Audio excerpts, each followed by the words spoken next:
Hi guys, it's Jen here, and I made this really cute mini album using paper bags, and it was for a swap.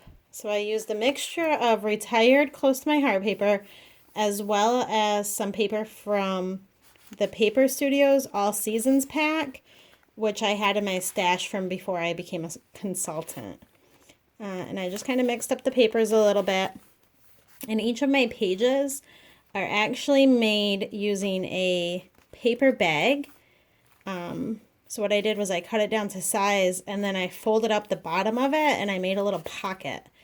So it's a really cute type of mini album to make. And then what I did here was I just added a craft piece of paper as my fold out flip, and then I punched it with a border. So it's a really cute mini album. Again, it's for a swap. So I decided to, once I had it complete, to come on and show you guys how I make my binding spine cover as well as my front and back covers. So what I'm going to do, I have my page made. I already showed you guys a tutorial where I made these spines. This one is made using Stack the Deck, which is my favorite type of spine to use just because it's the easiest. So what I did was I made my spine. I went through and I made all the pages and I put the paper on the pages. I have not embellished it yet. So after this video, I will do a final walkthrough when I have it complete. But again, I did want to come on and show you guys the spine and the front and back albums. So what we're first going to do is we're going to take two pieces of paper. This album is 6 inches long, so my paper is about 7, which gives me a little leeway on both sides. What I did was I took some thick chipboard. This actually came off of the cover of one of my old paper packs, and I just cut them. I cut 2 at 6 by 6, and I cut 1 at 2 3/4 by 6, which will be my spine. Okay, so I have 2 at 6 by 6 inches, and I have 1 at 2 3/4 by 6 inches. Okay, and again, this is going to be my spine, and this is going to be my front and my back cover. So let's go ahead and get going on this. The first thing I do is I take, and you can use 8.5 by 11. That's what I normally do, but at this point in time, I'm out of craft 8.5 by 11. So I simply took 2 of my 12 by 12s and I cut them down to size. When I say cut them down to size, you want them to be about 7 to 8 inches in length, depending on how much you want to fold over. Okay, so we take that. And what we're going to do is we are going to put some adhesive. And again, I use double-sided sticky tape, which is this, for all of my album. You guys caught me kind of at an in-between stage. I haven't bought any supplies in July because I'm waiting for the new Close to My Heart catalog. So I'm just going to use double-sided adhesive. I know people use wet glue. People use double-sided sticky tape. You can use whatever kind of adhesive you want. I've even seen people use a hot glue gun. So really the adhesive is completely up to you. So the first thing I'm going to do is I'm going to take my 2 pieces of paper and I'm going to combine them. And this is going to give me one really long piece of paper. Okay. And you can see here, they're not the same size. It's fine. There's just a slight, there's like a 1/8 of an inch over here. It's not a big deal. What we're going to do is we're going to fold it over so you won't even know. Okay, so I take this, and if you follow me at all, you know that I am a My Sister Scrapper super fan.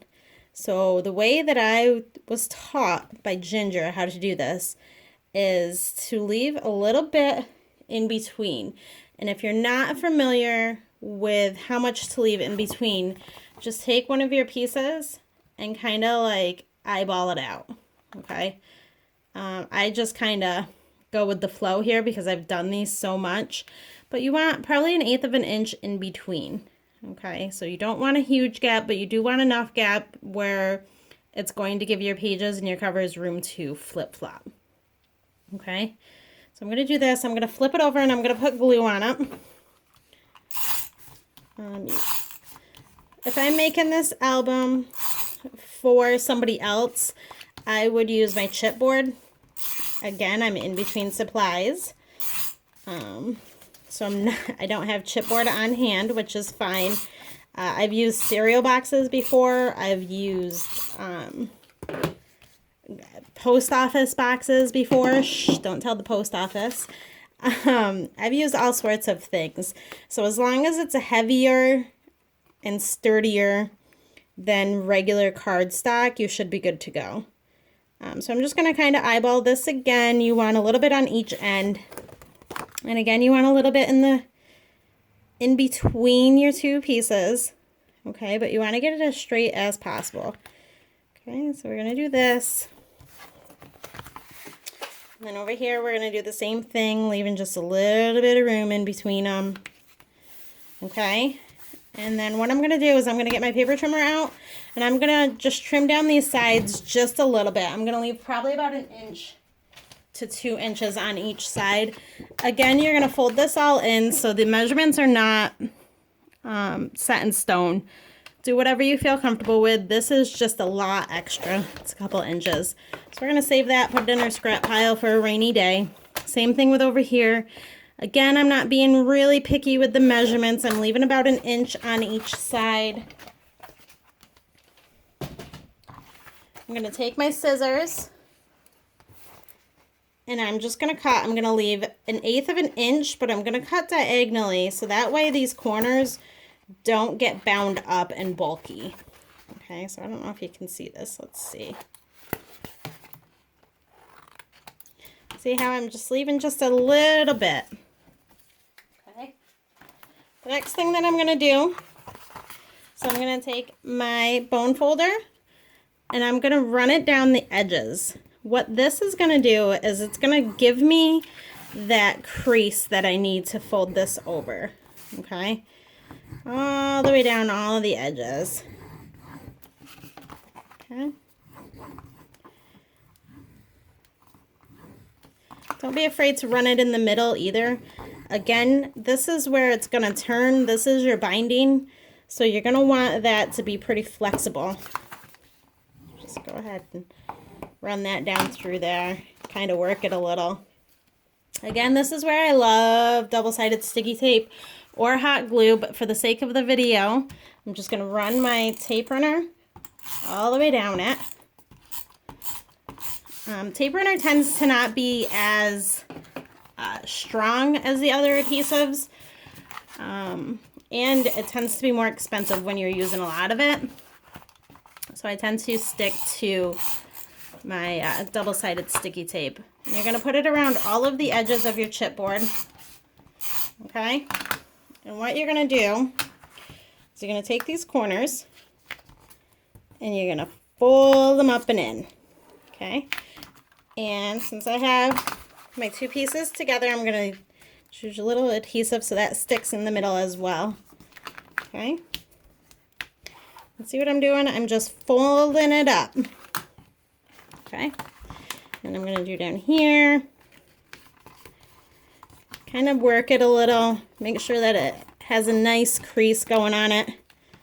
Okay?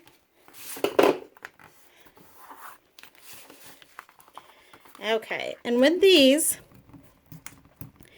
you can kind of fold that down and in. You have a little bit left over here on these corners. Just kind of take them and like turn them in a little bit before you fling this over, and that will help. See how it's kind of, this one I didn't do. If you have a corner that looks like that where it popped out instead of in, just take your bone folder and work it in. You just want it to fold in. We are going to cover this with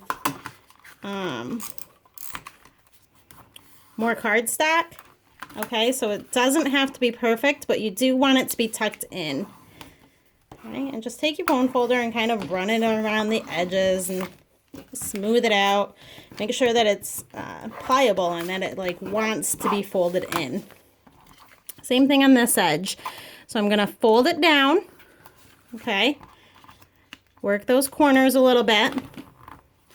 And then I'm going to fold it down, okay? My big thing is that I want this corner to be tucked in. I don't want it to poke out. Okay? All right, and then I'm going to take it and I'm going to work it a little bit, okay? And that allows me to work these right here. And that's going to be pretty much it, guys. What I then go on to do is, since I do the spine, my Stack the Deck spine with my extra, that extra is going to add as a reinforcement for this. And I'll even show you. I'll just take all this off. Whether you do Stack the Deck or whether you do Kathy Orders binding system, it's all the same, okay? I'm stuck. There we go. Okay, so we're going to take it. Okay. And we are going to lay it so that it lays on, everything should line up with the score marks that I already have in. Okay, and since I did my binding on my pages slightly smaller, okay, I'm just going to go through and make sure that that adhesive is sticking to my binding. You don't want your binding to fall out. Okay, and there you have it. There's your album. Okay, what I'm going to do now is I'm just going to take another piece of 6x6. Let me cut one real quick. And I'll just show you the front cover. So that way I can keep an eye on the length of this video. So I want it to be 6x6. That is the size of my covers. So I'm going to do my inside paper slightly smaller than that. And this is just simply going to lay right on top. I need to cut it slightly smaller.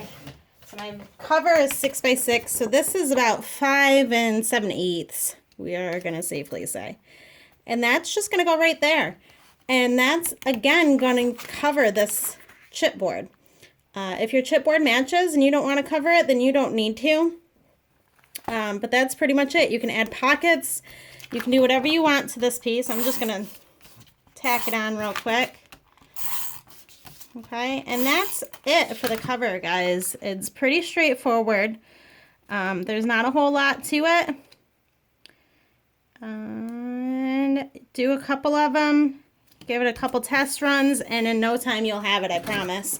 So there you go, guys. There's the front and back cover of and the spine to these mini albums. So what I'm going to do is I'm going to come off camera. I'm going to finish putting all of my cool stickers and washi and embellishments on here. And then what I will do is later on this week I will post a walkthrough for that. Thanks for tuning in. Make sure to subscribe to my channel, give it a like, and visit me over at scrapshackdesigns.blogspot.com. Thanks, guys. Have a great day.